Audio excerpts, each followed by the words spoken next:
Well, I am Dr.K Gireesh, physician, neurophysician and neurosurgeon. Today, I'll be speaking on SUDEP as part of the series 2 of Health Bouquet. This is a very important concept, especially for patients with suffering with epilepsy. Now, I'll just highlight what is SUDEP and what is the pathophysiological basis of SUDEP and how to prevent it. It is the sudden unexpected death in epilepsy. That is SUDEP. That is sudden unexpected death in epilepsy. Now, this is a very important concept and every patient with epilepsy should know about it. It's a sudden unexpected witnessed or unwitnessed non-traumatic and non-drowning death in a patient with epilepsy with or without evidence of a seizure and excluding documented status epilepticus. It just means that any patient with epilepsy can develop a SUDEP or a sudden unexpected death. This is possible, but it can be prevented. That's a very important thing.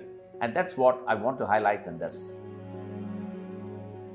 The risk factors for these are, and for whom it occurs, increased seizure, in repeated attacks of seizures, or one fits longer duration, or they are taking 2 or 3 or 4 anti-epileptic drugs, drug interaction can occur, and you find sometimes altered sleeping patterns can in fact produce this.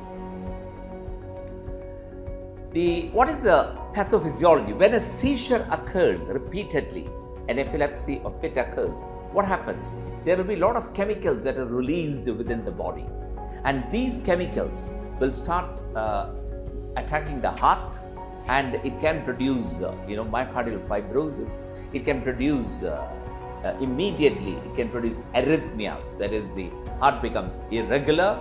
It can also affect the brain stem for the center for respiration. So these are the things that occur in a case of the seizure is one episode and epilepsy is repeated attacks of seizures. So you can get an arrhythmia or a sinus bradycardia, or you can get a tachycardia, or you can get a block. So when I say tachycardia means your heart rate goes very fast, bradycardia means heart rate goes slow, and you can have the conduction. There is a conducting phenomenon in the heart, and that you can have a block. So these are the ones that can actually produce by after a fits. So one has got to be very careful. And how do you prevent this? Very, very important. First and foremost, every epileptic patient should understand that you have a small problem, a problem with a maladjustment of a chemical in the brain. So please understand that, and if properly your lifestyle is changed, you will find no fits will occur. If fits doesn't occur, automatically you will not get SUDEP.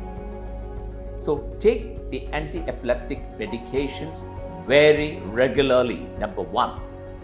Number 2, eat food at the appropriate time. The morning, the breakfast at 7:30 or 8. Then at 12 or 1 o'clock, you have your lunch. Evening tea, snacks around 4 to 4:30 p.m. and at night you have your supper by around 8 p.m. If you don't take a meal on one occasion, or if you either skip a meal or take low quantity, then you find your brain will lack the glucose and it will trigger an attack. That is why eat the food at the appropriate time, have adequate sleep, 6 to 8 hours a day. Very, very important. Also, avoid unnecessary tensions. Tension will be there for everyone, but you try to cope up with it and don't worry about small stresses that are occurring. Then avoid drinking alcohol and avoid smoking. So these are the important things to prevent a SUDEP or a sudden unexpected death in epilepsy in patients with epilepsy. And I'll just repeat. Take your medication very regularly, eat the food at the appropriate time. Third, have adequate sleep, 6 to 8 hours a day, and avoid drinking alcohol, avoid emotional stressful situations. These are the important factors, and also see that you visit your neurologist or your family physician once in 2 months, and he will keep advising all this, and then it gets impinged on your brain. Well, that's indeed about SUDEP and how to prevent it. Thank you very much.